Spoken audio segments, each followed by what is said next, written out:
महाराष्ट्र की खबर से शुरू कर रहे हैं, जहां पर कल ही शाम को रायगढ़ जिले के महाड़ तहसील में एक 5 मंजिला इमारत गिर गई थी और ये इमारत बस 10 साल पुरानी थी, लेकिन पूरी इमारत धराशायी हो गई। हादसे में अब तक 9 लोगों की मौत की खबर आई है और इमारत के मलबे में अभी भी 8 लोगों के फंसे होने की आशंका है। और हादसे के करीब 19 घंटे बाद भी एक बच्चे को, जो 4 साल का है, उसको सुरक्षित बाहर निकाल लिया गया है। 8 लोगों को घायल हालत से बाहर निकाला गया। मौके पर राहत और बचाव काम जारी है। एनडीआरएफ की टीम, स्थानीय जो बचाव की टीम है, उनके साथ काम कर रही हैं। और आपको बता दें, इस 5 मंजिला इमारत में करीब 45 फ्लैट्स मौजूद थे। और हमारे सहयोगी सोहित मिश्रा ने एनडीआरएफ के वहाँ पर एक कर्मी से बात की है। हमारे साथ एनडीआरएफ के deputy commandant Alok Kumar sir हैं। सर, सबसे पहला सवाल ये होगा कि अभी और कितना समय लग सकता है, क्योंकि कल शाम लगभग 7 बजे से पूरा रेस्क्यू ऑपरेशन जारी है। 19-20 घंटे होने आ चुके हैं, और कितना समय लग सकता है और किस तरह की परेशानी हो रही है? अभी समय के बारे में एकदम कंफर्म तो नहीं कर सकते, लेकिन जो डेब्रिज के आप देख सकते हैं, जो मटेरियल बचा हुआ है, और अभी तक लगभग 30 to 40% हमने रिमूव किया है। और जहाँ पर संभावना है कि विक्टिम हो सकते, इस कारण से डिले लग रहा है। सिर्फ डेब्री हटाना काम नहीं है, क्योंकि हमें विक्टिम भी तलाशना है और जिंदा तलाशना है। इस कोशिश में टेक्निकल सर्च में थोड़ा टाइम लग रहा है, तो कल शाम तक का समय लग सकता है। ज़्यादा भी लग सकता है, कम भी लग सकता है। एक 4 साल का बच्चा जो है वो निकल गया, कहीं ना कहीं एक चमत्कार की तरह देखा गया।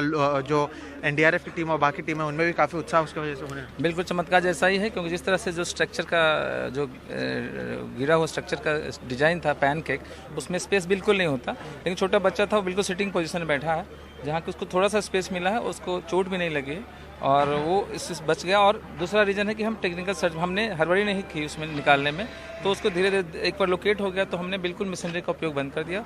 बिल्कुल फिजिकली हाथों से हमने डेब्रिज को रिमूव करके उसको निकाला है। किस तरह की परेशानी हो रही है सर, क्योंकि बारिश भी हो रहा है, कल अंधेरा भी था, और किस तरह की परेशानी यहाँ पर हो रही है, क्योंकि पूरा 5 मंजिल जो इमारत है वो पूरी तरह से बैठ गई है?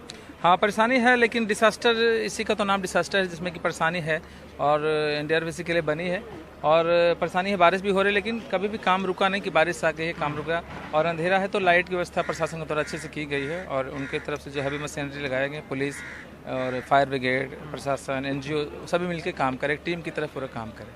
अभी भी उम्मीद क्या की जा रही है? डॉग स्क्वाड को भी बार बार ले जाया जा रहा है, कुछ और भी जीवित लोगों के होने की उम्मीद है, क्योंकि एक बच्चा जिस तरह से निकला है, कहीं ना कहीं लोगों की जो आशाएं हैं वो बढ़ गई हैं। जी, हमें अभी जैसे बच्चे जिंदा निकला है बच्चा, उससे हमारी भी उम्मीद बढ़ गई और हमारी भी मोटिवेशन फैक्टर थोड़ा बढ़ गया। और जैसे ही कोई भी हम स्लैब हटाते हैं, जैसे नया फ्लोर आता है, तो हम डॉग को ले जाते हैं कि उस फ्लोर के नीचे कोई लाइव विक्टिम तो नहीं है। लाइव विक्टिम होने से वो हमें इंडिकेट कर देता है।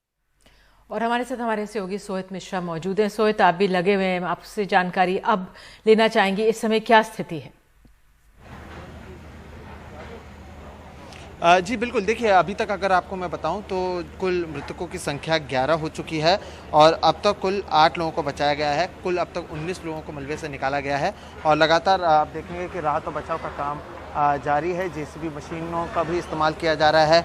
और जिस तरह से हमने एनडीआरएफ को सुना कि कल शाम तक का समय लग सकता है या उससे कम समय लग सकता है इस पूरे मलबे को हटाने के लिए, बीच में 2 घंटों के भीतर ही 6 से 7 बॉडीज़ जो हैं वो बाहर निकली हैं।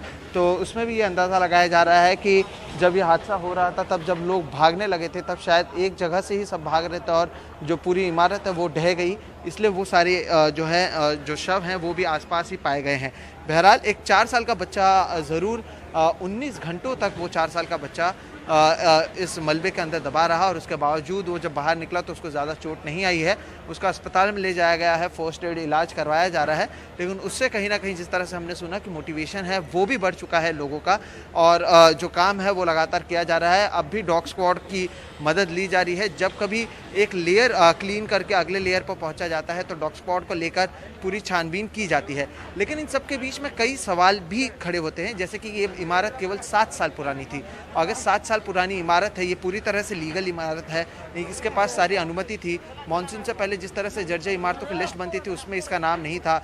तो आखिर इस तरह की न जाने प्रशासन ने और कितनी इमारतों को अनुमति दी होगी, तो क्या उनके लिए कोई कदम उठाया जा रहा है या नहीं, क्या उन दूसरी इमारतों की ऑडिट की जाएगी या नहीं। कॉन्ट्रैक्टर हो, बिल्डर हो, आर्किटेक्ट हो, इनके खिलाफ ज़रूर मामला दर्ज किया गया है। और जब मैंने मंत्री जी से पूछा भी था, सुबह एकनाथ शिंदे यहाँ पर आए थे, उनसे मैंने पूछा कि लेकिन इसे सारी अनुमति मिली तो कहीं ना कहीं प्रशासन की भी तो गलती है। तो उन्होंने कहा कि प्रशासन में जो भी जिम्मेदार होगा उसके ऊपर कड़ी कार्रवाई की जाएगी। ये सारी बातें ज़रूर कही गई हैं, लेकिन देखना होगा कि इसके ऊपर क्या कदम उठाया जाता है, क्योंकि जिस तरह से ये एक इमारत है, ऐसे और न जाने कितनी इमारतें होंगी जिसका हालात इसी तरह से हुए रहेंगे। अभी हम देख सकते हैं कि कुछ नेता यहाँ पर विजय वडेट्टीवार जो हैं वो आए हुए हैं, वो रिहैबिलिटेशन मिनिस्टर भी वही हैं। तो कहीं ना कहीं नेताओं के आने जाने का दौर जारी है। सुबह से मैं आपको बात करूं तो अदिति तटकरे आ चुकी हैं, एकनाथ शिंदे आ चुके हैं और अभी विजय वडेट्टीवार, यानी 3 बड़े नेता आ चुके हैं। हमने देखा प्रधानमंत्री नरेंद्र मोदी की बात कर लें, अमित शाह की बात कर लें, उन्होंने भी इसके बारे में ट्वीट किया। उद्धव ठाकरे ने यहाँ के स्थानीय विधायकों से बात की है। उसके अलावा हमने देखा राहुल गांधी ने भी ट्वीट किया है। तो लगातार हर जगह से ट्वीट भी की जा रही है, नेता भी आ रहे हैं, लेकिन सवाल यही कि न जाने इस तरह से और कितने अनुमति प्रशासन ने दूसरी इमारतों को दी होगी।